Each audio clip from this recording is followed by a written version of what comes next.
ओम नमो भगवते वासुदेवाय। श्रीमद् भागवत महापुराण के 7वें स्कंध में प्रहलाद जी के द्वारा नरसिंह भगवान की स्तुति, इस कथा को सुनाते हुए देवर्षि नारद जी कहते हैं, इस प्रकार ब्रह्मा, शंकर आदि सभी देवगण नरसिंह भगवान के क्रोधावेश को शांत न कर सके और न उनके पास जा सके। किसी को उसका और छोर नहीं दिखता था।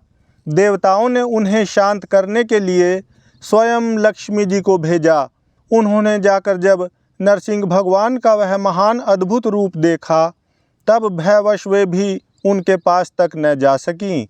उन्होंने ऐसा अनूठा रूप न कभी देखा और न सुना ही था।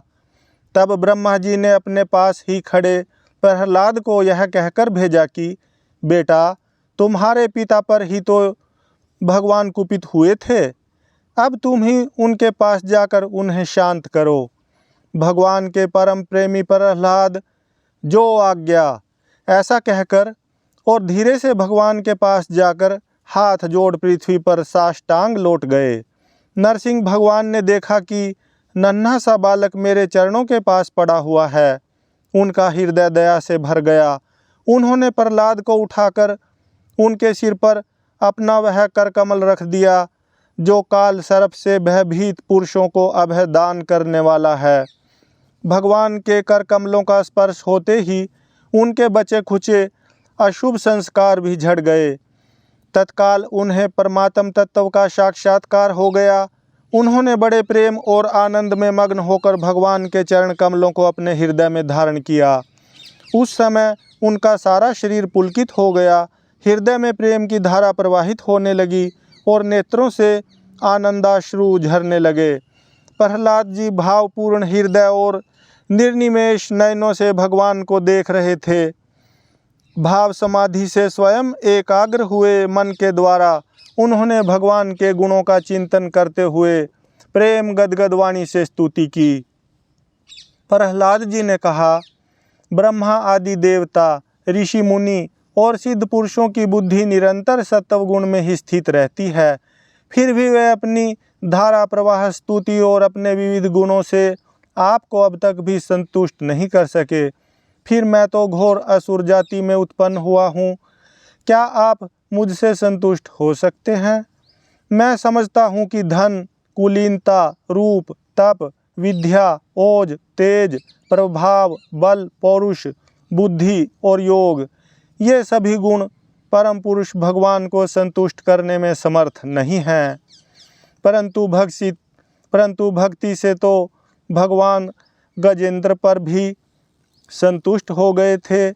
मेरी समझ से इन 12 गुणों से युक्त ब्राह्मण भी यदि भगवान कमलनाभ के चरण कमलों से विमुख हो, तो उससे वह चांडाल श्रेष्ठ है, जिसने अपने मन, वचन, कर्म, धन और प्राण भगवान के चरणों में समर्पित कर रखे हैं। क्योंकि वह चांडाल तो अपने कुल तक को पवित्र कर देता है, और बड़प्पन का अभिमान रखने वाला वह ब्राह्मण अपने को भी पवित्र नहीं कर सकता। सर्वशक्तिमान प्रभु अपने स्वरूप के साक्षात्कार से ही परिपूर्ण हैं। उन्हें अपने लिए शूद्र पुरुषों से पूजा ग्रहण करने की आवश्यकता नहीं है। वे करुणावश ही भोले भक्तों के हित के लिए उनके द्वारा की हुई पूजा स्वीकार कर लेते हैं। जैसे अपने मुख का सौंदर्य दर्पण में दिखने वाले प्रतिबिंब को भी सुंदर बना देता है, वैसे ही भक्त भगवान के प्रति जो जो सम्मान प्रकट करता है, वह उसे ही प्राप्त होता है। इसलिए सर्वथा अयोग्य और अनधिकारी होने पर भी मैं बिना किसी शंका के अपनी बुद्धि के अनुसार सब प्रकार से भगवान की महिमा का वर्णन कर रहा हूँ। इस महिमा के गान का ही ऐसा प्रभाव है कि अविद्यावश संसार चक्कर में पड़ा हुआ जीव तत्काल पवित्र हो जाता है। भगवान, आप सत्व गुण के आश्रय हैं। ये ब्रह्मा आदि सभी देवता आपके आज्ञाकारी भक्त हैं। ये हम दैत्यों की तरह आपसे द्वेष नहीं करते। प्रभो, आप बड़े बड़े सुंदर सुंदर अवतार ग्रहण करके इस जगत के कल्याण एवं अभ्युदय के लिए तथा उसे आत्मानंद की प्राप्ति कराने के लिए अनेकों प्रकार की लीलाएं करते हैं। जिस असुर को मारने के लिए आपने क्रोध किया था वह मारा जा चुका। अब आप अपना क्रोध शांत कीजिए। जैसे बिच्छू और सांप की मृत्यु से सज्जन भी सुखी ही होते हैं, वैसे ही इस दैत्य के संहार से सभी लोगों को बड़ा सुख मिला है। अब सब आपके शांत स्वरूप के दर्शन की बाट जोह रहे हैं। नरसिंह देव, भय से मुक्त होने के लिए भक्तजन आपके इस रूप का स्मरण करेंगे। परमात्मन, आपका मुख बड़ा भयावना है, आपकी जीभ लपलपा रही है, आँखें सूर्य के समान हैं, भौहें चढ़ी हुई हैं, बड़ी पैनी दाढ़ें हैं, आंतों की माला, खून से लथपथ गर्दन के बाल, बरछे की तरह सीधे खड़े कान और दिग्विजयों को भी भयभीत कर देने वाला सिंहनाद एवं शत्रुओं को फाड़ डालने वाले आपके इन नखों को देखकर मैं तनिक भी भयभीत नहीं हुआ हूँ। दीनबंधो, मैं भयभीत हूँ तो केवल इस असहा और उग्र संसार चक्कर में पिसने से। मैं अपने कर्म पाशों से बंधकर इन भयंकर जंतुओं के बीच में डाल दिया गया हूँ। मेरे स्वामी, आप प्रसन्न होकर मुझे कब अपने उन चरण कमलों में बुलाएंगे जो समस्त जीवों की एकमात्र शरण और मोक्ष स्वरूप हैं। अनंत, मैं जिन जिन योनियों में गया उन सभी योनियों में प्रिय के वियोग और अप्रिय के संयोग से होने वाले शोक की आग में झुलसता रहा। उन दुखों को मिटाने की जो दवा है वह भी दुख रूप ही है। मैं न जाने कब से अपने से अतिरिक्त वस्तुओं को आत्मा समझकर इधर उधर भटक रहा हूँ। अब आप ऐसा साधन बतलाइए जिससे कि आपकी सेवा भक्ति प्राप्त कर सकूं। प्रभो, आप हमारे प्रिय हैं, अहेतुक हितैषी सुहृद हैं, आप ही वास्तव में सबके परमाध्य हैं।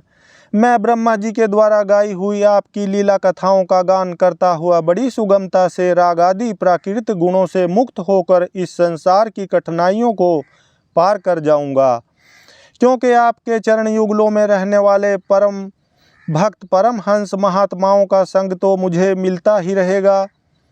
भगवान नरसिंह, इस लोक में दुखी जीवों का दुख मिटाने के लिए जो उपाय माना जाता है वह आपके उपेक्षा करने पर एक क्षण के लिए ही होता है। यहाँ तक कि माँ बाप बालक की रक्षा नहीं कर सकते, औषधि रोग नहीं मिटा सकती और समुद्र में डूबते हुए को नौका नहीं बचा सकती। सत्यवादी गुणों के कारण भिन्न भिन्न स्वभाव के जितने भी ब्राह्मण आदि श्रेष्ठ और कालादि कनिष्ठ करता हैं, उनको प्रेरित करने वाले आप ही हैं। वे आपकी प्रेरणा से जिस आधार में स्थित होकर, जिस निमित्त से, जिन मिट्टी आदि उपकरणों से, जिस समय, जिन साधनों के द्वारा, जिस अदृष्ट आदि की सहायता से, जिस प्रयोजन के उद्देश्य से, जिस विधि से जो कुछ उत्पन्न करते हैं या रूपांतरित करते हैं, वे सब और वह सब आपका ही स्वरूप है। पुरुष की अनुमति के काल के द्वारा गुणों में क्षोभ होने पर माया मन प्रधान लिंग शरीर का निर्माण करती है। यह लिंग शरीर बलवान, कर्ममय एवं अनेक नाम रूपों में आसक्त छंदों में है। यही अविद्या के द्वारा कल्पित मन, 10 इंद्रिय और 5 तन मात्रा, इन 16 विकार रूप आरों से युक्त संसार चक्र है। जन्म रहित प्रभो, आपसे भिन्न रहकर ऐसा कौन पुरुष है जो इस मन रूप संसार चक्र को पार कर जाए। सर्वशक्तिमान प्रभो, माया इस 16 अरों वाले संसार चक्र में डालकर ईख के समान मुझे पेर रही है। आप अपनी चैतन्य शक्ति से बुद्धि के समस्त गुणों को सर्वदा पराजित रखते हैं और काल रूप से संपूर्ण साध्य और साधनों को अपने अधीन रखते हैं। मैं आपकी शरण में आया हूँ, आप मुझे इससे बचाकर अपनी सन्निधि में खींच लीजिए। भगवन, जिनके लिए संसारी लोग बड़े लालायित रहते हैं, स्वर्ग में मिलने वाली समस्त लोकपालों की वह आयु, लक्ष्मी और ऐश्वर्य मैंने खूब देख लिए। जिस समय मेरे पिता तनिक क्रोध करके हंसते थे और उससे उनकी भौहें थोड़ी टेढ़ी हो जाती थीं, तब उन स्वर्ग की संपत्तियों के लिए कहीं ठिकाना नहीं रह जाता था। वे लुटती फिरती थीं, किंतु आपने मेरे उन पिता को भी मार डाला। इसलिए मैं ब्रह्मलोक तक की आयु, लक्ष्मी, ऐश्वर्य और वे इंद्रिय भोग जिन्हें संसार के प्राणी चाहा करते हैं, नहीं चाहता, क्योंकि मैं जानता हूँ कि अत्यंत शक्तिशाली काल का रूप धारण करके आपने उन्हें ग्रस रखा है। इसलिए मुझे आप अपने दासों की सन्निधि में ले चलिए। विषय भोग की बातें सुनने में ही अच्छी लगती हैं, वास्तव में वे मृग तृष्णा के जल के समान नितांत असत्य हैं, और यह शरीर भी जिससे वे भोगे जाते हैं, अगणित रोगों का उद्गम स्थान है। कहाँ वे मिथ्या विषय भोग और कहाँ यह रोग युक्त शरीर। इन दोनों की क्षण भंगुरता और असारता जानकर भी मनुष्य इनसे विरक्त नहीं होता। वह कठिनाई से प्राप्त होने वाले भोग के नन्हे नन्हे मधु बिंदुओं से अपनी कामना की आग बुझाने की चेष्टा करता है। प्रभो, कहाँ तो इस तमोगुणी असुर वंश में रजोगुण से उत्पन्न हुआ मैं, और कहाँ आपकी अनंत कृपा। धन्य है आपने अपना परम प्रसाद स्वरूप और सकल संतापहारी वह कर कमल मेरे सिर पर रखा है, जिसे आपने ब्रह्मा, शंकर और लक्ष्मी जी के सिर पर भी कभी नहीं रखा। दूसरे संसारी जीवों के समान आप में छोटे बड़े का भेदभाव नहीं है, क्योंकि आप सबके आत्मा और अकारण प्रेमी हैं। फिर भी कल्प वृक्ष के समान आपका कृपा प्रसाद भी सेवन भजन से ही प्राप्त होता है। सेवा के अनुसार ही जीवों पर आपकी कृपा का उदय होता है। उसमें जातिगत उच्चता या नीचता कारण नहीं है। भगवान, यह संसार एक ऐसा अंधेरा कुआं है जिसमें काल रूप सर्प डसने के लिए सदा तैयार रहता है। विषय भोगों की इच्छा वाले पुरुष उसी में गिरे हुए हैं। मैं भी संगवश उसके पीछे उसी में गिरने जा रहा था, परंतु भगवान, देवर्षि नारद ने मुझे अपनाकर बचा लिया। तब भला मैं आपके भक्त जनों की सेवा कैसे छोड़ सकता हूँ। हे अनंत, जिस समय मेरे पिता ने अन्याय करने के लिए कमर कसकर हाथ में खड्ग ले लिया और वह कहने लगा कि यदि मेरे सिवा कोई और ईश्वर है तो तुझे बचा ले, मैं तेरा सिर काटता हूँ, उस समय आपने मेरे प्राणों की रक्षा की और मेरे पिता का वध किया। मैं तो समझता हूँ कि आपने अपने प्रेमी भक्त सनकादि ऋषियों का वचन सत्य करने के लिए ही वैसा किया था। भगवान, यह संपूर्ण जगत एकमात्र आप ही हैं, क्योंकि इसके आदि में आप ही कारण रूप से थे, अंत में आप ही अवधि के रूप में रहेंगे और बीच में इसकी प्रतीति के रूप में भी केवल आप ही हैं। आप अपनी माया से गुणों के परिणाम स्वरूप इस जगत की सृष्टि करके इसमें पहले से विद्यमान रहने पर भी प्रवेश की लीला करते हैं और उन गुणों से युक्त होकर अनेक मालूम पड़ रहे हैं। भगवान, यह जो कुछ कार्य कारण के रूप में प्रतीत हो रहा है वह सब आप ही हैं और इससे भिन्न भी आप ही हैं। अपने पराये का भेदभाव तो अर्थहीन शब्दों की माया है, क्योंकि जिससे जिसका जन्म, स्थिति, लय और प्रकाश होता है वह उसका स्वरूप ही होता है। जैसे बीज और वृक्ष कारण और कार्य की दृष्टि से भिन्न भिन्न हैं, तो भी गंध तन मात्रा की दृष्टि से दोनों एक ही हैं। भगवान, आप इस संपूर्ण विश्व को स्वयं ही अपने में समेटकर आत्म सुख का अनुभव करते हुए निष्क्रिय होकर प्रलयकालीन जल में शयन करते हैं।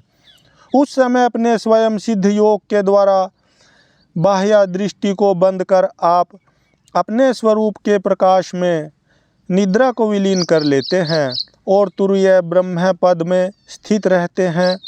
उस समय आप न तो तमोगुण से ही युक्त होते और न तो विषयों को ही स्वीकार करते हैं।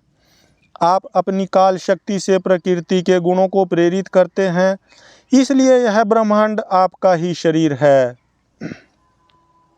पहले यह आप में ही लीन था। जब प्रलयकालीन जल के भीतर शेष शैया पर शयन करने वाले आपने योग निद्रा की समाधि त्याग दी, तब वट के जीव से तब वट के बीज से विशाल वृक्ष के समान आपकी नाभि से ब्रह्मांड कमल उत्पन्न हुआ। उस पर सूक्ष्मदर्शी ब्रह्मा जी प्रकट हुए।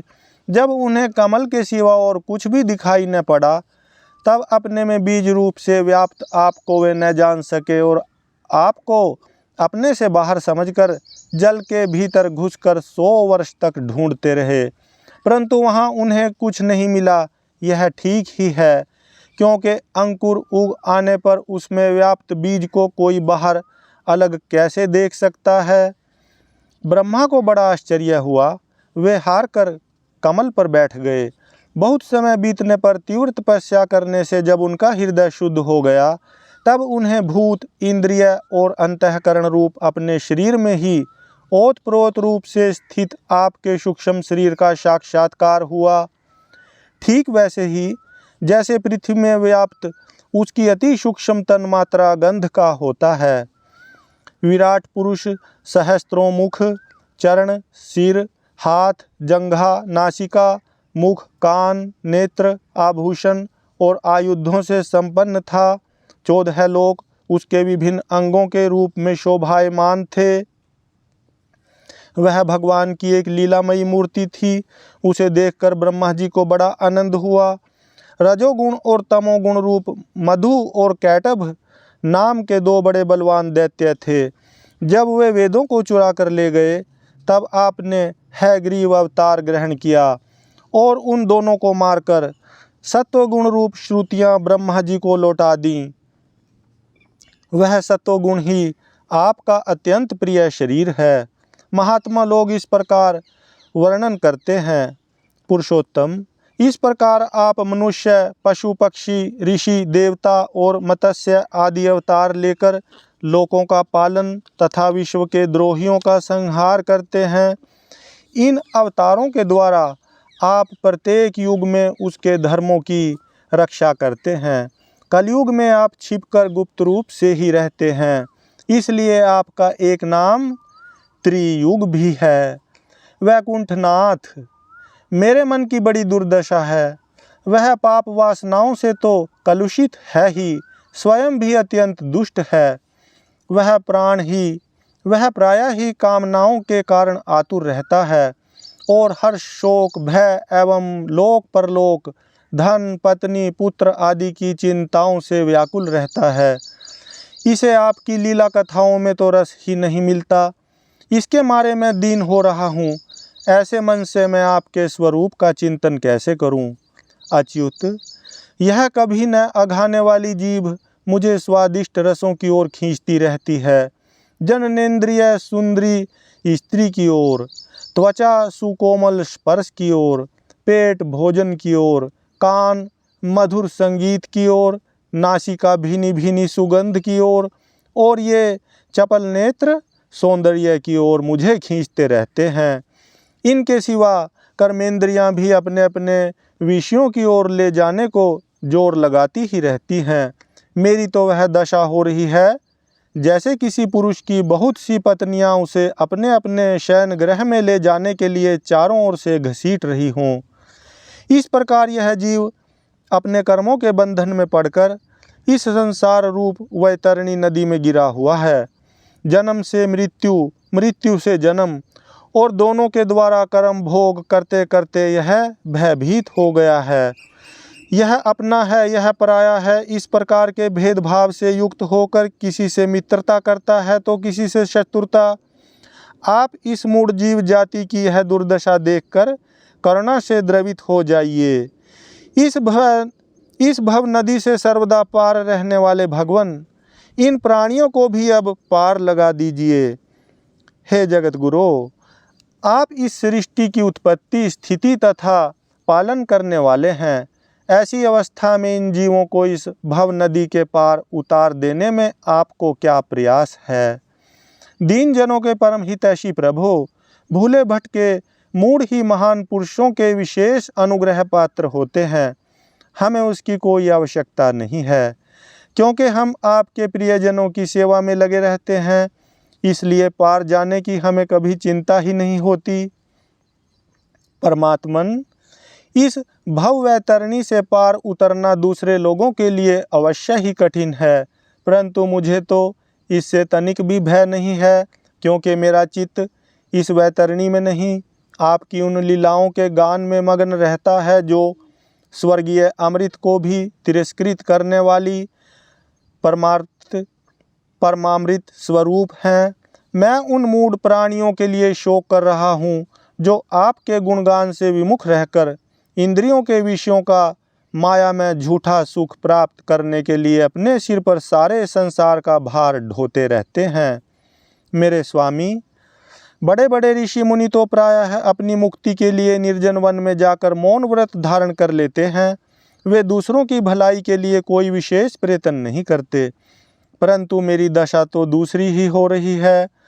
मैं इन भूले हुए असहाय गरीबों को छोड़कर अकेला मुक्त होना नहीं चाहता, और इन भटकते हुए प्राणियों के लिए आपके सिवा और कोई सहारा भी नहीं दिखाई पड़ता। घर में फंसे हुए लोगों को जो मैथुन आदि का सुख मिलता है, वह अत्यंत तुच्छ एवं दुख रूप ही है। जैसे कोई दोनों हाथों से खुजला रहा हो तो उस खुजली में पहले उसे कुछ थोड़ा सा सुख मालूम पड़ता है, परंतु पीछे से दुख ही दुख होता है। किंतु ये भूले हुए अज्ञानी मनुष्य बहुत दुख भोगने पर भी इन विषयों से अघाते नहीं। इसके विपरीत धीर पुरुष जैसे खुजलाहट को सह लेते हैं, वैसे ही कामादि वेगों को भी सह लेते हैं। सहने से ही उनका नाश होता है। पुरुषोत्तम, मोक्ष के 10 साधन प्रसिद्ध हैं। मौन, ब्रह्मचर्य, शास्त्र श्रवण, तपस्या, स्वाध्याय, स्वधर्म पालन, युक्तियों से शास्त्रों की व्याख्या, एकांत सेवन, जप और समाधि। परंतु जिनकी इंद्रियां वश में नहीं हैं, उनके लिए ये सब जीविका के साधन व्यापार मात्र रह जाते हैं। और दंभियों के लिए तो जब तक उनकी पोल खुलती नहीं, तभी तक ये जीवन निर्वाह के साधन रहते हैं, और भंडाफोड़ हो जाने पर वह भी नहीं। वेदों ने बीज और अंकुर के समान आपके 2 रूप बताए हैं, कार्य और कारण। वास्तव में आप प्राकृत रूप से रहित हैं, परंतु इन कार्य और कारण रूपों को छोड़कर आपके ज्ञान का कोई और साधन भी नहीं है। काष्ठ मंथन के द्वारा जिस प्रकार अग्नि प्रकट की जाती है, उसी प्रकार योगी जन भक्ति योग की साधना से आपको कार्य और कारण दोनों में ही ढूंढ निकालते हैं, क्योंकि वास्तव में ये दोनों आपसे पृथक नहीं हैं, आपके स्वरूप ही हैं। अनंत प्रभो, वायु, अग्नि, पृथ्वी, आकाश, जल, पंच तन्मात्राएं, प्राण, इंद्रिय, मन, चित्त, अहंकार, संपूर्ण जगत एवं सगुण और निर्गुण सब कुछ केवल आप ही हैं। और तो क्या, मन और वाणी के द्वारा जो कुछ निरूपण किया गया है, वह सब आपसे पृथक नहीं है। समग्र कीर्ति के आश्रय भगवन, ये सत्वादी गुण और इन गुणों के परिणाम महतत्वादी देवता, मनुष्य एवं मन आदि कोई भी आपका स्वरूप जानने में समर्थ नहीं है, क्योंकि ये सब आदि अंत वाले हैं और आप अनादि एवं अनंत हैं। ऐसा विचार करके ज्ञानी जन शब्दों की माया से उपरत हो जाते हैं। परम पूज्य, आपकी सेवा के 6 अंग हैं: नमस्कार, स्तुति, समस्त कर्मों का समर्पण, सेवा पूजा, चरण कमलों का चिंतन और लीला कथा का श्रवण। इस षडंग सेवा के बिना आपके चरण कमलों की भक्ति कैसे प्राप्त हो सकती है, और भक्ति के बिना आपकी प्राप्ति कैसे होगी। प्रभो, आप तो अपने परम प्रिय भक्त जनों के परमहंसों के ही सर्वस्व हैं। देवर्षि नारद जी कहते हैं, इस प्रकार भक्त प्रहलाद ने बड़े प्रेम से प्रकृति और प्राकृत गुणों से रहित भगवान के स्वरूप भूत गुणों का वर्णन किया। इसके बाद वे भगवान के चरणों में सिर झुकाकर चुप हो गए।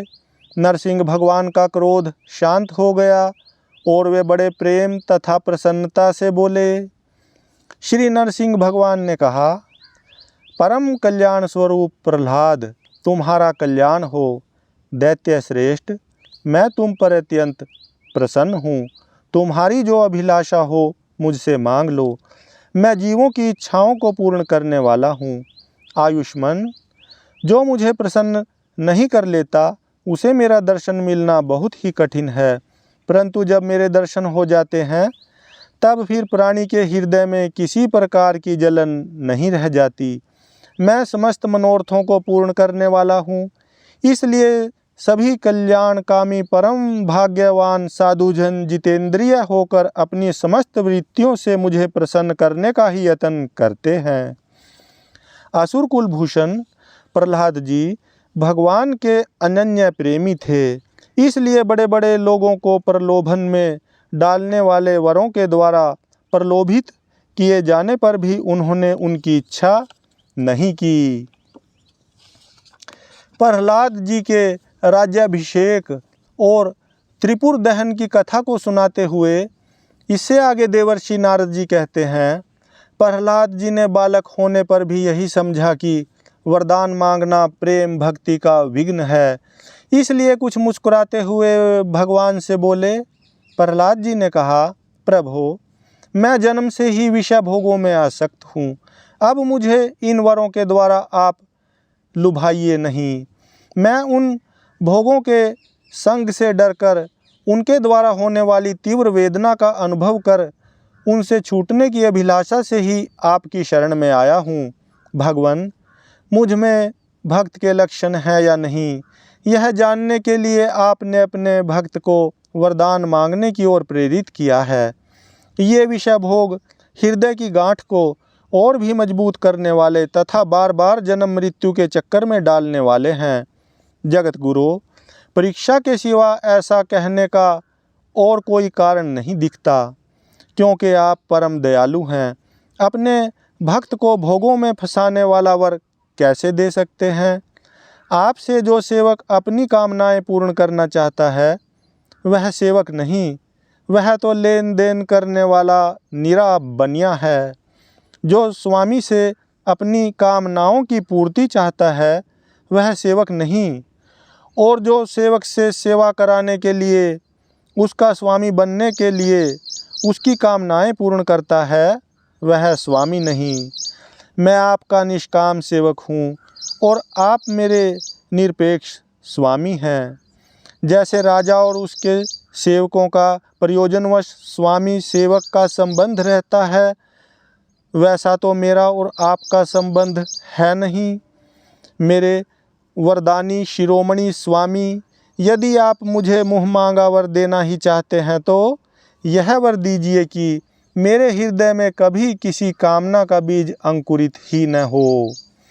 हृदय में किसी भी कामना के उदय होते ही इंद्रिय, मन, प्राण, देह, धर्म, धैर्य, बुद्धि, लज्जा, श्री, तेज, स्मृति और सत्य, ये सब के सब नष्ट हो जाते हैं। कमल नयन, जिस समय मनुष्य अपने मन में रहने वाली कामनाओं का परित्याग कर देता है, उसी समय वह भगवत स्वरूप को प्राप्त कर लेता है। भगवान, आपको नमस्कार है। आप सबके हृदय में विराजमान उदार शिरोमणि स्वयं परब्रह्मा परमात्मा हैं। अद्भुत नरसिंह रूपधारी श्री हरि के चरणों में मैं बार बार प्रणाम करता हूँ। श्री नरसिंह भगवान ने कहा, प्रहलाद, तुम्हारे जैसे मेरे एकांत प्रेमी इस लोक अथवा परलोक की किसी भी वस्तु के लिए कभी कोई कामना नहीं करते, फिर भी अधिक नहीं, केवल एक मनवंतर तक मेरी प्रसन्नता के लिए तुम इस लोक में दैत्याधिपतियों के समस्त भोग स्वीकार कर लो। समस्त प्राणियों के हृदय में यज्ञों के भोक्ता ईश्वर के रूप में मैं ही विराजमान हूँ। तुम अपने हृदय में मुझे देखते रहना और मेरी लीला कथाएं जो तुम्हें अत्यंत प्रिय हैं सुनते रहना। समस्त कर्मों के द्वारा मेरी आराधना करना और इस प्रकार अपने प्रारब्ध कर्म का क्षय कर देना। भोग के द्वारा पुण्य कर्मों के फल और निष्काम पुण्य कर्मों के द्वारा पाप का नाश करते हुए समय पर शरीर का त्याग करके समस्त बंधनों से मुक्त होकर तुम मेरे पास आ जाओगे। देवलोक में भी लोग तुम्हारी विशुद्धि कीर्ति का गान करेंगे।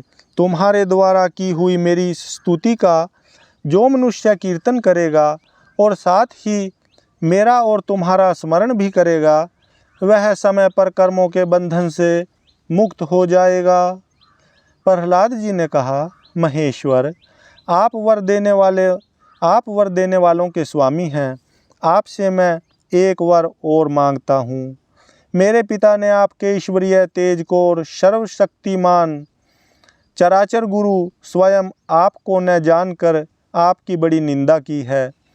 इस विष्णु ने मेरे भाई को मार डाला है। ऐसी मिथ्या दृष्टि रखने के कारण पिताजी क्रोध के वेग को सहन करने में असमर्थ हो गए थे। इसी से उन्होंने आपका भक्त होने के कारण मुझसे भी द्रोह किया। दीनबंधो, यद्यपि आपकी दृष्टि पड़ते ही वे पवित्र हो चुके, फिर भी मैं आपसे प्रार्थना करता हूँ कि उस जल्दी नाश न होने वाले दुस्तर दोष से मेरे पिता शुद्ध हो जाएं। श्री नरसिंह भगवान ने कहा, निष्पाप प्रहलाद, तुम्हारे पिता स्वयं पवित्र होकर तर गए। इसकी तो बात ही क्या है। यदि उनकी 21 पीढ़ियों के पितर होते तो उन सब के साथ भी वे तर जाते, क्योंकि तुम्हारे जैसा कुल को पवित्र करने वाला पुत्र उनको प्राप्त हुआ। मेरे शांत, समदर्शी और सुख से सदाचार पालन करने वाले प्रेमी भक्तजन जहाँ जहाँ निवास करते हैं, वे स्थान चाहे किकट ही क्यों न हों, पवित्र हो जाते हैं। दैत्यराज, मेरे भक्ति भाव से जिनकी कामनाएं नष्ट हो गई हैं, वे सर्वत्र आत्म भाव हो जाने के कारण छोटे बड़े किसी भी प्राणी को किसी भी प्रकार से कष्ट नहीं पहुंचाते। संसार में जो लोग तुम्हारे अनुयायी होंगे, वे भी मेरे भक्त हो जाएंगे। बेटा, तुम मेरे सभी भक्तों के आदर्श हो। यद्यपि मेरे अंगों का स्पर्श होने से तुम्हारे पिता पूर्ण रूप से पवित्र हो गए हैं, तथापि तुम उनकी अंत्येष्टि क्रिया करो। तुम्हारे जैसी संतान के कारण उन्हें उत्तम लोकों की प्राप्ति होगी। वत्स, तुम अपने पिता के पद पर स्थित हो जाओ और वेदवादी मुनियों की आज्ञा के अनुसार मुझ में अपना मन लगाकर और मेरी शरण में रहकर मेरी सेवा के लिए ही अपने सारे कार्य करो। देवर्षि नारद जी कहते हैं, युधिष्ठिर, भगवान की आज्ञा के अनुसार प्रहलाद जी ने अपने पिता की अंत्येष्टि क्रिया की। इसके बाद श्रेष्ठ ब्राह्मणों ने उनका राज्याभिषेक किया। इसी समय देवता, ऋषि आदि के साथ ब्रह्मा जी ने नरसिंह भगवान को प्रसन्न वदन देखकर पवित्र वचनों के द्वारा उनकी स्तुति की और उनसे यह बात कही। श्री ब्रह्मा जी ने कहा, देवताओं के आराध्य देव, आप सर्वांतर्यामी, जीवों के जीवन दाता और मेरे भी पिता हैं। यह पापी दैत्य लोगों को बहुत ही सता रहा था। यह बड़े सौभाग्य की बात है कि आपने इसे मार डाला। मैंने इसे वर दे दिया था कि मेरी सृष्टि का कोई भी प्राणी तुम्हारा वध न कर सकेगा। इससे यह मतवाला हो गया था। तपस्या, योग और बल के कारण उच्छृंखल होकर इसने वेद विधियों का उच्छेद कर दिया था। यह भी बड़े सौभाग्य की बात है कि इसके पुत्र परम भागवत शुद्ध हृदय नन्हे से शिशु प्रहलाद को आपने मृत्यु के मुख से छुड़ा दिया। तथा यह भी बड़े आनंद और मंगल की बात है कि वह अब आपकी शरण में है। भगवान, आपके इस नरसिंह रूप का ध्यान जो कोई एकाग्र मन से करेगा, उसे यह सब प्रकार के भयों से बचा लेगा। यहाँ तक कि मारने की इच्छा से आई हुई मृत्यु भी उसका कुछ न बिगाड़ सकेगी। श्री नरसिंह भगवान बोले, ब्रह्मा जी, आप दैत्यों को ऐसा वर न दिया करें। जो स्वभाव से ही क्रूर हैं, उनको दिया हुआ वर तो वैसा ही है जैसा सांपों को दूध पिलाना। देवर्षि नारद जी कहते हैं, युधिष्ठिर, नरसिंह भगवान इतना कहकर और ब्रह्मा जी के द्वारा की हुई पूजा को स्वीकार करके वहीं अंतर्धान समस्त प्राणियों के लिए अदृश्य हो गए। इसके बाद प्रहलाद जी ने भगवत स्वरूप ब्रह्मा शंकर की तथा प्रजापति और देवताओं की पूजा करके उन्हें माथा टेक कर प्रणाम किया। तब शुक्राचार्य आदि मुनियों के साथ ब्रह्मा जी ने प्रहलाद जी को समस्त दानव और दैत्यों का अधिपति बना दिया। फिर ब्रह्मादि देवताओं ने प्रहलाद का अभिनंदन किया और उन्हें शुभाशीर्वाद दिए। प्रहलाद जी ने भी यथा योग्य सबका सत्कार किया और वे लोग अपने अपने लोकों को चले गए। युधिष्ठिर, इस प्रकार भगवान के वे दोनों पार्षद जय और विजय दिति के पुत्र दैत्य हो गए थे। वे भगवान से वैर भाव रखते थे। उनके हृदय में रहने वाले भगवान ने उनका उद्धार करने के लिए उन्हें मार डाला। ऋषियों के शाप के कारण उनकी मुक्ति नहीं हुई। वे फिर से कुंभकर्ण और रावण के रूप में राक्षस हुए। उस समय भगवान श्री राम के पराक्रम से उनका अंत हुआ। युद्ध में भगवान राम के बाणों से उनका कलेजा फट गया। वहीं पड़े पड़े पूर्व जन्म की भांति भगवान का स्मरण करते करते उन्होंने अपने शरीर छोड़े। वे ही अब इस युग में शिशुपाल और दंतवक्त्र के रूप में पैदा हुए हैं। भगवान के प्रति वह भाव होने के कारण तुम्हारे सामने ही वे उनमें समा गए। युधिष्ठिर, श्री कृष्ण से शत्रुता रखने वाले सभी राजा अंत समय में श्री कृष्ण के स्मरण से तद्रूप होकर अपने पूर्वकृत पापों से सदा के लिए मुक्त हो गए। जैसे श्रृंगी के द्वारा पकड़ा हुआ कीड़ा भय से ही उसका स्वरूप प्राप्त कर लेता है, जैसे भृंगी के द्वारा पकड़ा हुआ कीड़ा भय से ही उसका स्वरूप प्राप्त कर लेता है, जिस प्रकार भगवान के प्यारे भक्त अपनी भेदभाव रहित अनन्य भक्ति के द्वारा भगवत स्वरूप को प्राप्त कर लेते हैं, वैसे ही शिशुपाल आदि नरपति भी भगवान के वैर भाव जनित अनन्य चिंतन से भगवान के सारूप्य को प्राप्त हो गए। युधिष्ठिर, तुमने मुझसे पूछा था कि भगवान से द्वेष करने वाले शिशुपाल आदि को उनके सारूप्य की प्राप्ति कैसे हुई। उसका उत्तर मैंने तुम्हें दे दिया। ब्राह्मण्य देव परमात्मा श्री कृष्ण का यह परम पवित्र अवतार चरित्र है। इसमें हिरण्याक्ष और हिरण्यकशिपु इन दोनों दैत्यों के वध का वर्णन है। इस प्रसंग में भगवान के परम भक्त प्रहलाद का चरित्र, भक्ति, ज्ञान, वैराग्य एवं संसार की सृष्टि, स्थिति और प्रलय के स्वामी श्री हरि के यथार्थ स्वरूप तथा उनके दिव्य गुण एवं लीलाओं का वर्णन है। इस आख्यान में देवता और दैत्यों के पदों में कालक्रम से जो महान परिवर्तन होता है उसका भी निरूपण किया गया है। जिसके द्वारा भगवान की प्राप्ति होती है उस भागवत धर्म का भी वर्णन है। अध्यात्म के संबंध में भी सभी जानने योग्य बातें इसमें हैं। भगवान के पराक्रम से पूर्ण इस पवित्र आख्यान को जो कोई पुरुष श्रद्धा से कीर्तन करता और सुनता है वह कर्म बंधन से मुक्त हो जाता है। जो मनुष्य परम पुरुष परमात्मा की है श्री नरसिंह लीला, सेनापतियों सहित हिरण्यकशिपु का वध और संत शिरोमणि प्रहलाद जी का पावन प्रभाव एकाग्र मन से पढ़ता और सुनता है, वह भगवान के अभय पद बैकुंठ को प्राप्त होता है।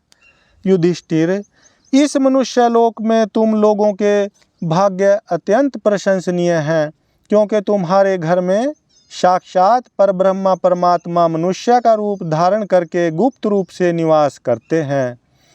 इसी से सारे संसार को पवित्र कर देने वाले ऋषि मुनि बार बार उनका दर्शन करने के लिए चारों ओर से तुम्हारे पास आया करते हैं। बड़े बड़े महापुरुष निरंतर जिनको ढूंढते रहते हैं, जो माया के लेश से रहित परम शांत परमानंद अनुभव स्वरूप पर ब्रह्मा परमात्मा हैं, वे ही तुम्हारे प्रिय हितैषी मेरे भाई पूज्य आज्ञाकारी गुरु और स्वयं आत्मा श्री कृष्ण हैं। शंकर ब्रह्मा आदि भी अपनी सारी बुद्धि लगाकर वे यह हैं, इस रूप में उनका वर्णन नहीं कर सके, फिर हम तो कर ही कैसे सकते हैं। हम तो मौन भक्ति और संयम के द्वारा ही उनकी पूजा करते हैं। कृपया हमारी यह पूजा स्वीकार करके भक्तवत्सल भगवान हम पर प्रसन्न हों। युधिष्ठिर, यही एकमात्र आराध्य देव हैं।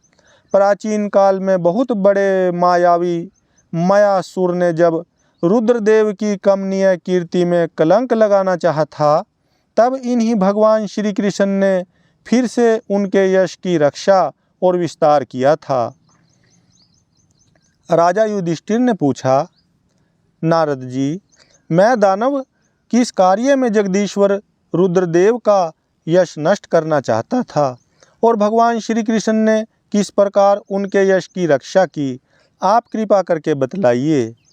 नारद जी ने कहा, एक बार इन्हीं भगवान श्री कृष्ण से शक्ति प्राप्त करके देवताओं ने युद्ध में असुरों को जीत लिया था। उस समय सबके सब असुर मायावियों के परम गुरु मैं दानव की शरण में गए। शक्तिशाली मयासुर ने सोने, चांदी और लोहे के 3 विमान बना दिए। वे विमान क्या थे? 3 पुर ही थे। वे इतने विलक्षण थे कि उनका आना जाना जान नहीं पड़ता था। उनमें अपरिमित सामग्रियां भरी हुई थीं। युधिष्ठिर, दैत्य सेनापतियों के मन में तीनों लोक और लोकपतियों के प्रति वैर भाव तो था ही, अब उसकी याद करके उन तीनों विमानों के द्वारा वे उनमें छिपे रहकर सबका नाश करने लगे। तब लोकपालों के साथ सारी प्रजा भगवान शंकर की शरण में गई और उनसे प्रार्थना की कि प्रभो, त्रिपुर में रहने वाले असुर हमारा नाश कर रहे हैं। हम आपके हैं, अतः देवाधिदेव आप हमारी रक्षा कीजिए।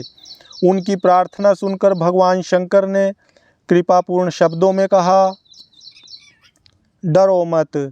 फिर उन्होंने अपने धनुष पर बाण चढ़ाकर तीनों पुरों पर छोड़ दिया। उनके उस बाण से सूर्यमंडल से निकलने वाली किरणों के समान अन्य बहुत से बाण निकले। उनमें से मानो आग की लपटें निकल रही थीं। उनके कारण उन पुरों का दिखना बंद हो गया। उनके स्पर्श से सभी विमान निवासी निष्प्राण होकर गिर पड़े। महामायावी मैं बहुत से उपाय जानता था। वह उन दैत्यों को उठा लाया और अपने बनाए हुए अमृत के कुएं में डाल दिया। उस सिद्ध अमृत रस का स्पर्श होते ही असुरों का शरीर अत्यंत तेजस्वी और वज्र के समान सुदृढ़ हो गया। वे बादलों को विदीर्ण करने वाली बिजली की आग की तरह उठ खड़े हुए। इन्हीं भगवान श्री कृष्ण ने जब देखा कि महादेव जी तो अपना संकल्प पूरा न होने के कारण उदास हो गए, तब उन असुरों पर विजय प्राप्त करने के लिए उन्होंने एक युक्ति की। यही भगवान विष्णु उस समय गौ बन गए और ब्रह्मा जी बछड़ा बन गए। दोनों ही मध्याह्न के समय उन तीनों पुरों में गए और उस सिद्ध रस के कुएं का सारा अमृत पी गए। यद्यपि उसके रक्षक दैत्य इन दोनों को देख रहे थे, फिर भी भगवान की माया से वे इतने मोहित हो गए कि इन्हें रोक न सके। जब उपाय जानने वालों में श्रेष्ठ मयासुर को यह बात मालूम हुई, तब भगवान की इस लीला का स्मरण करके उसे कोई शोक न हुआ। शोक करने वाले अमृत रक्षकों से उसने कहा, भाई, देवता, असुर, मनुष्य अथवा और कोई भी प्राणी अपने पराये अथवा दोनों के लिए जो प्रारब्ध का विधान है उसे मिटा नहीं सकता। जो होना था हो गया, शोक करके क्या करना है। इसके बाद भगवान श्री कृष्ण ने अपनी शक्तियों के द्वारा भगवान शंकर के युद्ध की सामग्री तैयार की। उन्होंने धर्म से रथ, ज्ञान से सारथी, वैराग्य से ध्वजा, ऐश्वर्य से घोड़े, तपस्या से धनुष, विद्या से कवच, क्रिया से बाण और अपनी अन्यान्य शक्तियों से अन्यान्य वस्तुओं का निर्माण किया। इन सामग्रियों से सज धज कर भगवान शंकर रथ पर सवार हुए एवं धनुष बाण धारण किया। भगवान शंकर ने अभिजीत मुहूर्त में धनुष पर बाण चढ़ाया और उन तीनों दुर्भेद्य विमानों को भस्म कर दिया। युधिष्ठिर, उसी समय स्वर्ग में दुंदुभियाँ बजने लगीं। सैकड़ों विमानों की भीड़ लग गई। देवता, ऋषि, पितर और सिद्धेश्वर आनंद से जय जयकार करते हुए पुष्पों की वर्षा करने लगे। अप्सराएं नाचने और गाने लगीं। युधिष्ठिर, इस प्रकार उन तीनों पुरों को जलाकर भगवान शंकर ने पुरारी की पदवी प्राप्त की और ब्रह्मादिकों की स्तुति सुनते हुए अपने धाम को चले गए। आत्म स्वरूप जगत गुरु भगवान श्री कृष्ण इस प्रकार अपनी माया से जो मनुष्यों की सी लीलाएं करते हैं, ऋषि लोग उन्हीं अनेकों लोक पावन लीलाओं का गान किया करते हैं। बताओ अब तुम्हें और क्या सुनाऊं। हरि ओम तत्सत, हरि ओम तत्सत, हरि ओम तत्सत, हरि ओम तत्सत, हरि ओम तत्सत, हरि ओम तत्सत, हरि ओम तत्सत।